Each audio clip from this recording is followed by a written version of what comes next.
Rating all the 2024 released K-drama that I've watched this year, Part 1. For context, nakatapos ako ng 9 2024 released K-drama this year, and isa-isahin natin yung personal ratings ko sa kanila. First is What Comes After Love. Kwento ito ng isang Korean student na nag-aaral sa Japan and na-in-love siya sa isang Hapon. Dahil magkaiba ang pananaw nila sa love and practicality, naghiwalay sila. Pagkalipas ng 5 years, nag-cruise muli yung landas nila, and sa point na ito, magkakabalikan ba sila o magkakaroon ng magandang closure? Yan ang aabangan mo sa K-dramang ito.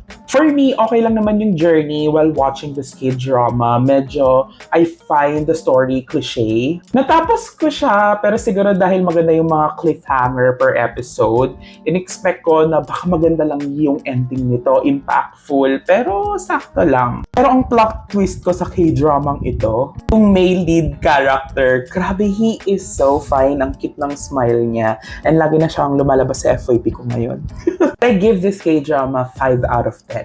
Next is Mr. Plankton. Kwento ito ng isang guy na merong unfortunate life. And yung ex niya, super unfortunate naman when it comes to becoming a bride-to-be.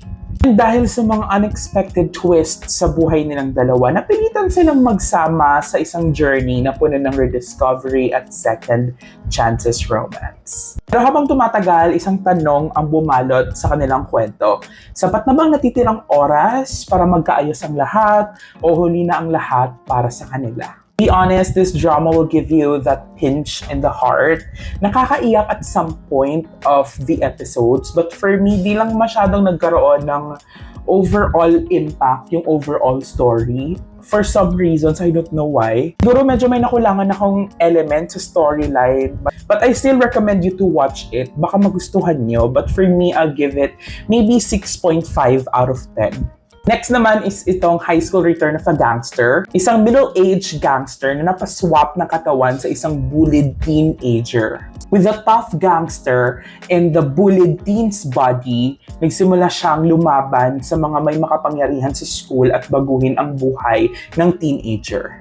Pero ano kayang mangyayari kapag bumalik na yung kaluluwa ng teenager sa katawan niya? This K-drama left a huge impact on me. The ending was unpredictable and the plot twists were plot twisting. I find the storyline unique and the actors nailed their roles that made an impact sa overall production ng series na ito. The ending will leave you a lot of thoughts to ponder. So this for me is 10 out of 10. The Atypical Family, kwento ito ng isang guy and his family na may supernatural abilities. Pero dahil sa depression and traumas, nawala yung mga superpowers nila.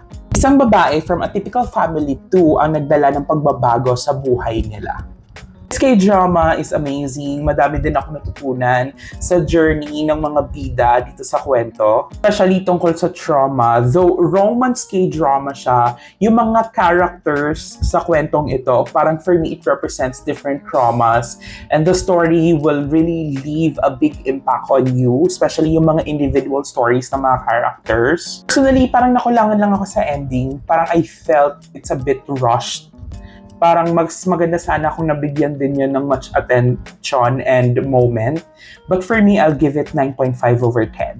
Next is Love Next Door. Kwento ito ng successful architect at ang childhood friend niya na literally living next door na bumalik sa Korea after an unexpected turn of events sa kanyang successful life sa US. Sa kanilang reunion, muling bumuhay ang mga memories na nag-spark ng romantic relationship nila. To tell you guys, isa ito sa mga K-drama na sobrang nagpakilig sa akin this 2024. Though rom-com siya, nagpakita din ito ng mga struggles ng bawat pamilya nila na sobrang nagbigay sa akin ng heartwarming feeling after watching this K-drama, and sobrang nakakaiyak yung mga scenes na yun sa K-dramang ito. Every episode, I was bawling, talagang humihikbi yung pag-iyak ko, or yun ba yung term? Basta gumaganon ako, and then super talagang namaga yung mata ko sa kakaiyak.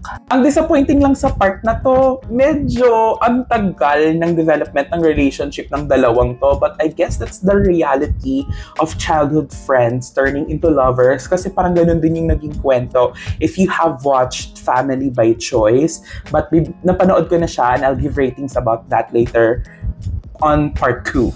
For this K-drama, I give it 9 over 10.